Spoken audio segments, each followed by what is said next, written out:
From the opinion pages of the Wall Street Journal, this is Potomac Watch. Nearly 4 million people have already cast their ballots in the 2024 election. But how is the Republican Party doing in its effort to bank votes as worries arise again about rejected ballots and Postal Service delivery delays? Welcome, I'm Kyle Peterson with the Wall Street Journal. We are joined today by my colleagues, columnist Kim Strassel and editorial board member Mene Ukwe-Barua.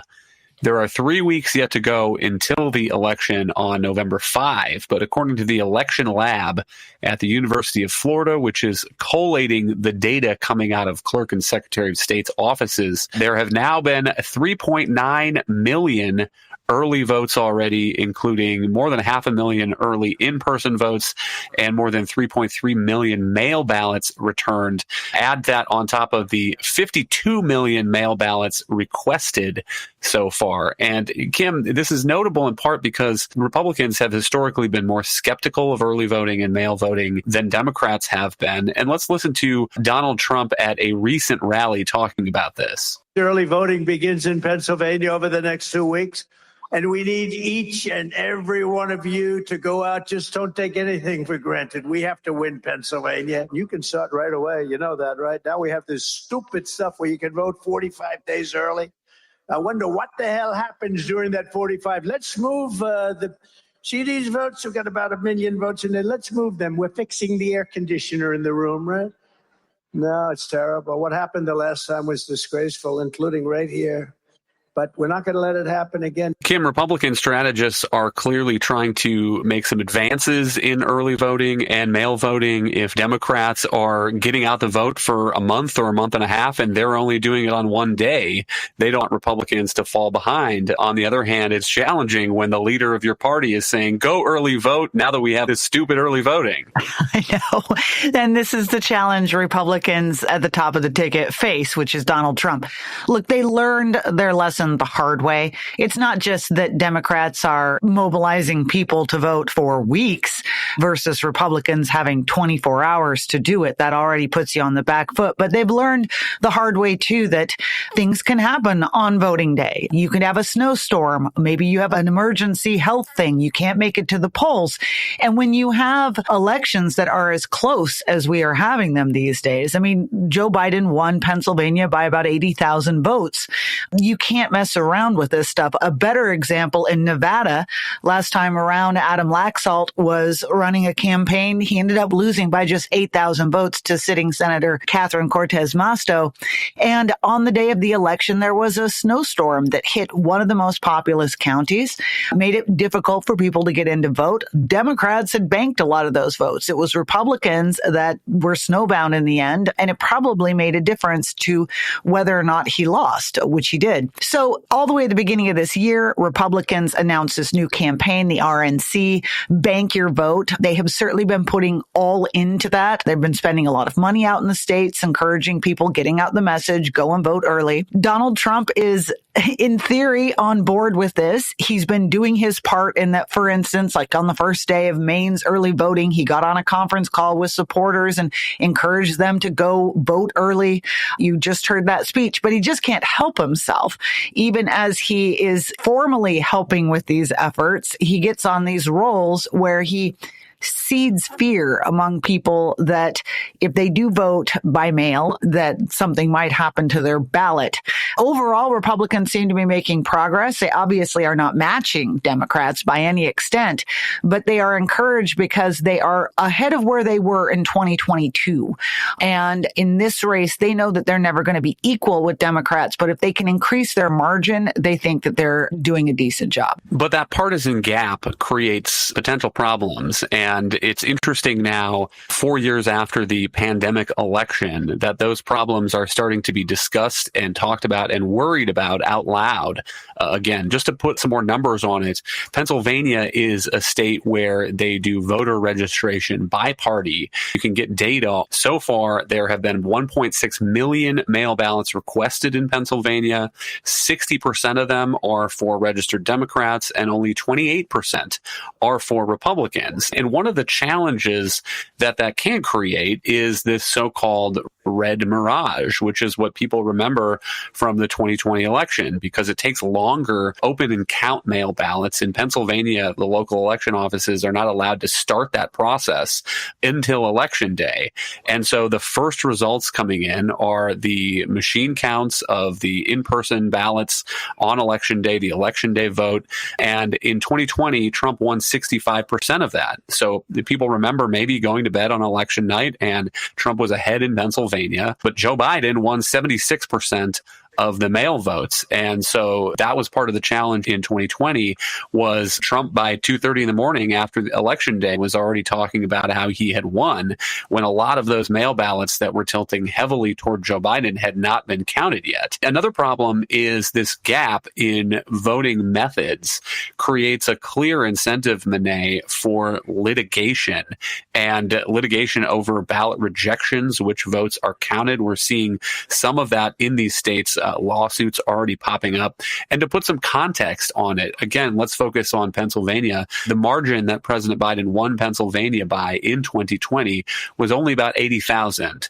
Well, in the 2022 midterms, you can find data from the U.S. Elections Commission. There were about 24,000 that were rejected in Pennsylvania for one reason or another. The voter forgot to sign it. The voter forgot to date it. In Pennsylvania, ballots come with these secrecy envelopes, and sometimes the voter forgets to return it with the secrecy envelope. And so, Monet, I think that raises issues that, again, we're now seeing people worrying about in news stories, state election officials, that if what you have in November is a very close result, Kamala Harris or Donald Trump, up or down by hundreds or thousands of votes in one of these states like Pennsylvania, there will be a rush to the courthouse, and all of the arguments will be about this batch of ballots should be counted, this batch of ballots shouldn't be counted, and that is not a great way to run a railroad after the votes have already been cast. Right. I think it's extremely telling that the narrative about the mail ballots and the attempts to disqualify ones that are improperly filled out is really already being pre-baked by Democratic officials and a lot of liberal advocacy groups. They are already saying that Republicans are going to try as hard as they can to challenge legitimately cast ballots and are stretching the definition of what sort of ballots should be counted and want to include, obviously, ones that arrive past the required date and ones that are improperly filled out without the proper signature or not placed in the envelope in the correct way or what have you. And I think it's important to note that these rules are established for extremely important reasons, which are that the potential for fraud with mail voting is quite large. Obviously, it's very difficult to prove fraud for any particular ballot, but that's exactly why states have put these protocols in place. They want to make sure as much as is possible that the person whose name is going to be counted is the one who actually filled out the ballot in the first place, that they submitted it within the proper time frame to make sure that there isn't ballot harvesting going on where you have groups filling out and collecting ballots on behalf of large population groups in their region. And it just shows how far they're willing to go. Of course, these are the same people who discredit the idea of voter ID and now go even further to say there basically shouldn't be any protections, making sure that people whose names are on ballots are who they say they are. And so Democrats have done this before. I remember hearing Raphael Warnock speak in 2022 when he was seeking re-election in Georgia. And again, this was before Election Day, but he told a large crowd in Atlanta that they should disbelieve the final count because Republicans are already preparing to get ballots discredited.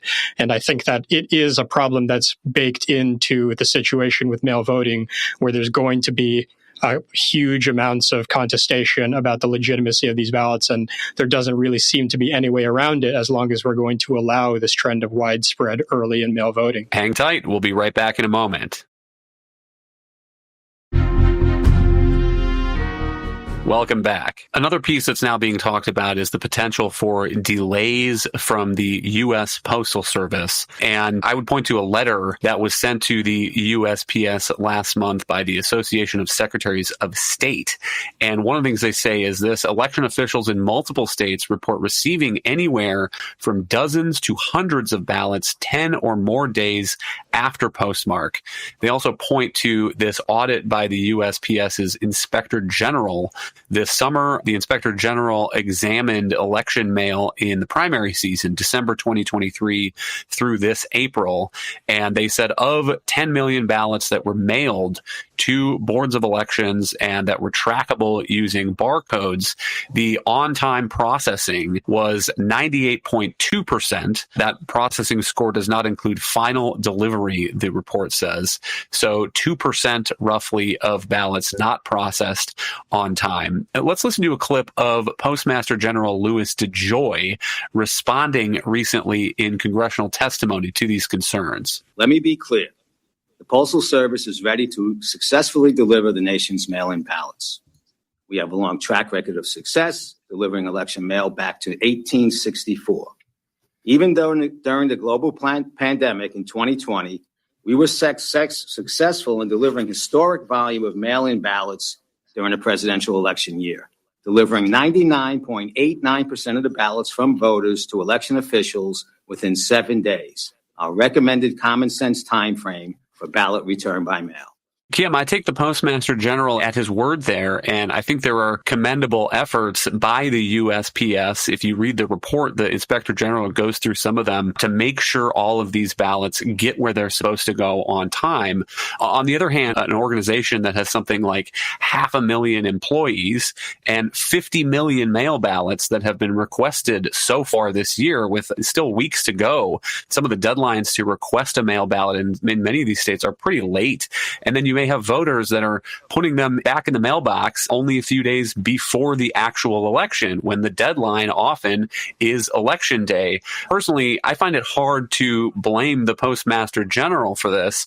And again, when we're talking about an election that could be decided between these two presidential candidates by 500 or 2,000 votes, the idea that the Postmaster General and the USPS is supposed to exhibit that level of perfection nationwide, I think is simply not realistic. Oh, absolutely. Look, there's no reason to believe that the United States Postal Service isn't going to do a decent job delivering ballots. Okay, we're not talking about stratospheric levels of incompetence. There's no evidence of that ever having happened. They seem to generally get this job done in a reasonable amount of time. At the same time, as you note, if you are actually a voter who has decided you are going to engage in mail-in voting, and you think it's incumbent upon the United States Postal Service to make sure your ballot gets to the election office when you've only mailed it 2 days before the election, that's ridiculous. And that is one of the problems that you see happening here.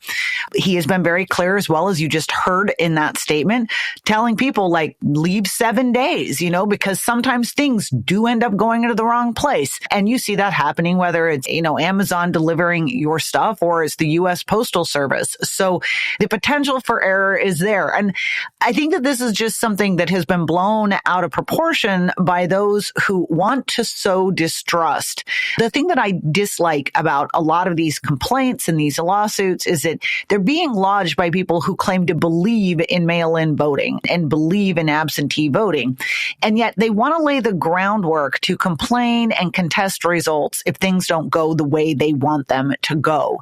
And I think the broader message people need to have is that if we're going to have a mail-in voting system and that this many people are going to take part in it, there is going to be a percentage of error that is greater than the zero error that we expect when you engage in in-person voting. Another thing that always strikes me about this conversation when we're looking at these early voting numbers, nearly 4 million people having cast ballots already, is just the way that it lengthens the voting period when we're still in the middle of a campaign. And North Carolina is the state that by law begins mailing out these early ballots, these mail ballots first. The statutory date is September 6th. My understanding is that it was delayed a little bit this year, but that was before the first debate, Monet, between Donald Trump and Kamala Harris. And in North Carolina, here's the Board of Elections. Can I vote the ballot and return it to the County Board of Elections, but change my mind and cancel my ballot and vote on Election Day instead? And here's the answer: no. Once you return your ballot, you may not change or cancel your ballot. And so if you look at numbers for North Carolina, something like 50,000 people have cast those mail ballots. I find myself wondering, is there nothing that one of these presidential candidates could do 3.5 weeks that could change anybody's mind about them? I think that that's an obvious point to make, that you're having large amounts of voters voting on completely different sets of information and sets of news and sets of knowledge about the candidates, given the huge range of time that we've now opened up and normalized for people to be able to cast their votes. And that definitely flies against the idea of Election Day, when we have a set campaign season, people are watching the debates all together, people are seeing how the candidates respond issue by issue, and then all go at the same time to make their decision, and then the votes are tallied, hopefully speedily around the same time. I do think that, frankly, as crazy as Trump sounded in that opening clip that we played, he makes quite a lot of sense in that basically, given that this is the system, Republicans have to engage in it to be able to compete. And you don't want to fall behind by having people wait to cast votes when a disruption could happen on Election Day that makes them unable to actually get to the polls. But this system is very, very far from ideal and creates all of these possibilities for miscounts and creates a lot of mistrust and disorder in the election system altogether. So frankly, I think that it's unlikely that we're going to see an improvement on 2020 in terms of what the outcome looks like, and the process of these ballots, especially given how close the polls are, seems almost certain to cause a lot of distrust and a lot of disorder in finalizing the selection of the next president.